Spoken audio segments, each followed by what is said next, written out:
दोस्तों आज का हमारा टॉपिक है उपधारणा कर सकेगा। मे प्रेज्यूम,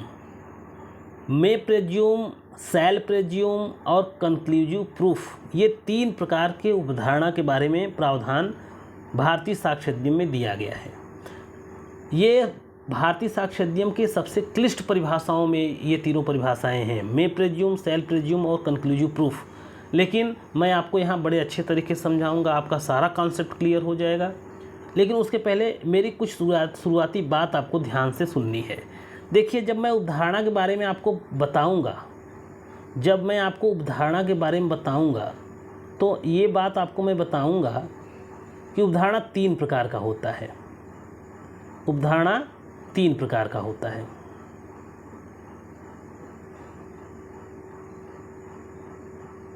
एक होता है मे प्रेज्यूम, एक होता है सेल प्रेज्यूम और एक होता है कंक्लूसिव प्रूफ।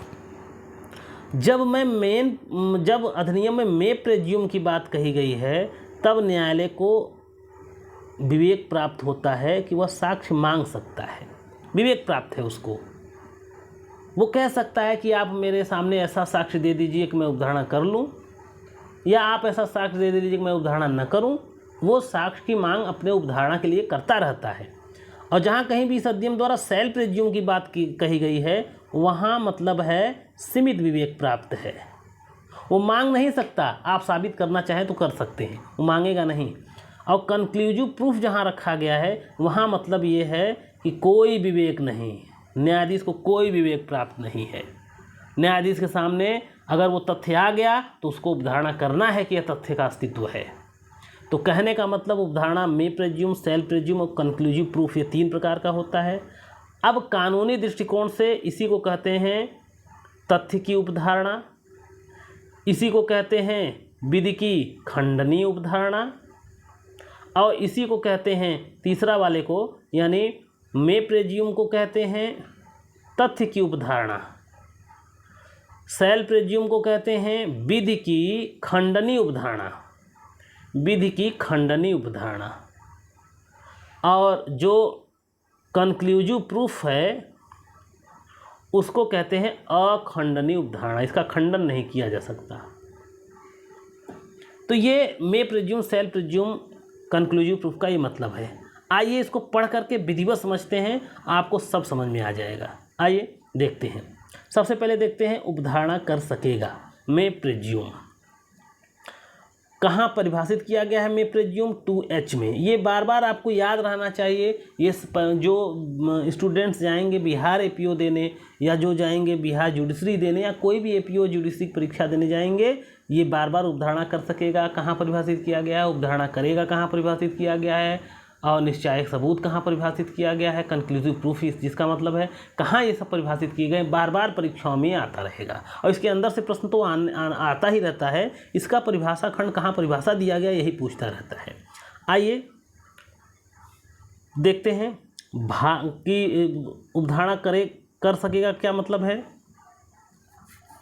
देखिए, भारतीय साक्ष्य अधिनियम की धारा 2H उपधारणा को परिभाषित करते हुए क्या कहती है?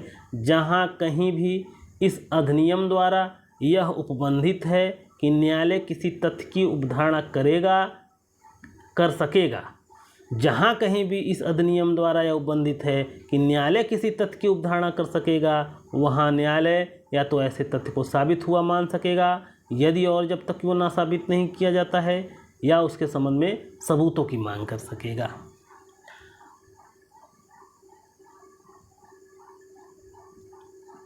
अगर हम इस धारा के प्रावधानों का विश्लेषण करें तो क्या पाते हैं? न्यायालय किसी तथ्य की उपधारणा वहीं कर सकेगा, कहाँ? जहाँ ऐसा करने हेतु भारतीय साक्ष्य अधिनियम द्वारा उसे प्राधिकार दिया गया हो। उपधारणा कर सकेगा संबंधी न्यायालयों के पास दो विकल्प होते हैं। जहाँ अधिनियम में उपधारणा कर सकेगा लिख दिया गया है, वहाँ न्यायालयों के पास दो विकल्प होते हैं। क्या क्या विकल्प होते हैं? पहला विकल्प, न्यायालय उपधारित तथ्य को सिद्ध हुआ मान सकेगा जब तक कि ना साबित नहीं किया जाता। न्यायालय उपधारित तथ्य के सबूत की मांग कर सकेगा। ऐसे मामलों में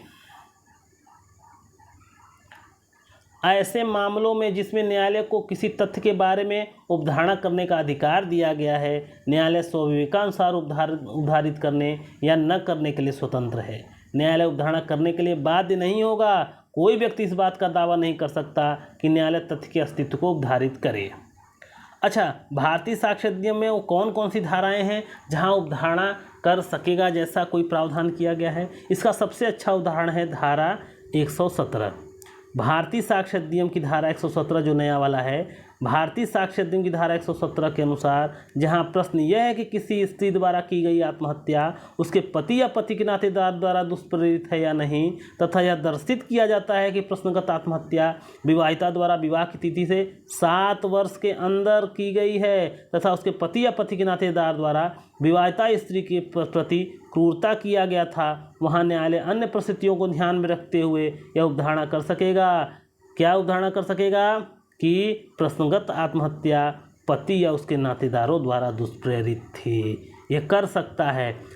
कहने का मतलब, जब न्यायालय के समक्ष भारतीय साक्ष्य धारा 117 में कहा गया है कि जब न्यायालय के समक्ष कभी यह प्रश्न उत्पन्न हो कि किसी स्त्री की मृत्यु आत्महत्या दुष्प्रेरित थी कि नहीं थी, यानी उसको आत्महत्या के लिए उकसाया गया था कि नहीं उकसाया गया था, जब न्यायालय के समक्ष यह प्रश्न हो और न्यायालय यह तथ्य पा जाए कि ऐसा आत्महत्या विवाह के 7 वर्ष के अंदर हुआ है और उसके पति या पति के नातेदार द्वारा किसी दहेज की मांग को लेकर उसके साथ क्रूरता किया गया है, तो न्यायालय यह उपधारणा कर सकता है या इसके संबंध में सबूत मांग सकता है कि भाई और सबूत लाओ, मैं उपधारित करूं। तो उपधारणा कर सकता है। न्यायाधीश इस बात के लिए स्वतंत्र है कि वह उपधारणा कर सके कि पति या उसके नातेदार द्वारा दुष्प्रेरणा उसकी आत्महत्या के लिए दुष्प्रेरण किया गया था। ऐसा नहीं है, अकेली ऐसी धारा नहीं है। भारतीय साक्ष्य अधिनियम में प्रेज्यूम का एक लंबा लिस्ट है। कौन कौन सा?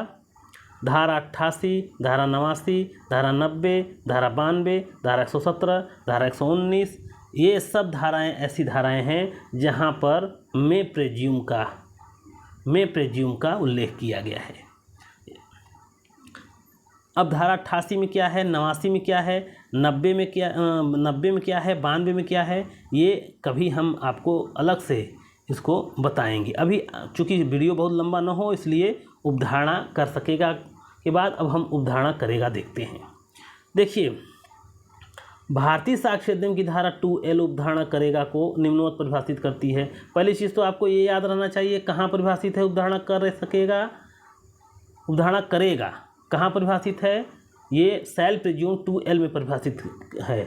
जहाँ कहीं भी इस अधिनियम द्वारा यह उपबंधित है कि न्यायालय किसी तथ्य की उपधारणा करेगा, वहाँ न्यायालय से तथ्यों को साबित मानेगा और यदि जब तक कि वो ना साबित नहीं कर दिया जाता, यानी जब तक ना साबित नहीं कर दिया जाता कोई ऐसा तथ्य न्यायालय समक्ष लाया जाए जहाँ यह लिखा है साक्ष्य अधिनियम में कि उसको उपधारणा करेगा न्यायालय, वहाँ न्यायालय तुरंत उपधारणा कर लेगा कि हाँ ऐसा हुआ होगा। जैसे इसके संबंध में एक धारा है बहुत इम्पोर्टेंट, तो देखिए भारतीय साक्ष्य अधिनियम की धारा 118 उपधारणा करेगा का सबसे उत्तम उदाहरण है।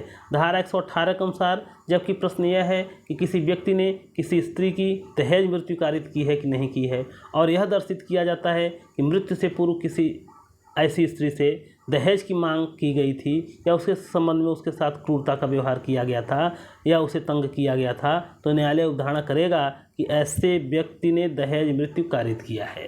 ध्यान देना है, भारतीय साक्ष्य अधिनियम धारा 117 में प्रेज्यूम के बारे में बताया गया है। वहाँ बताया गया है कि जहाँ कहीं भी जब कभी न्यायालय के समक्ष यह तथ्य आवे कि किसी स्त्री ने आत्महत्या की है, वह दहेज मृत्यु के कारण दुष्प्रेरित थी कि नहीं थी, वहाँ न्यायालय उपधारणा कर भी सकता है, नहीं भी कर सकता है। लेकिन जब न्यायालय के समक्ष यह प्रश्न आए कि किसी स्त्री की हत्या हुई है, वह दहेज हत्या है कि नहीं है, और उसके सामने कुछ तथ्य प्रस्तुत किया जाता है और यह तथ्य है कि 7 वर्ष के अंदर ऐसी स्त्री की हत्या हुई है और साथ ही साथ उससे दहेज की कोई मांग को लेकर के उसे परेशान किया गया था, न्यायालय तुरंत यह उपधारणा करेगा कि भाई उस स्त्री की मृत्यु दहेज मृत्यु हुई है।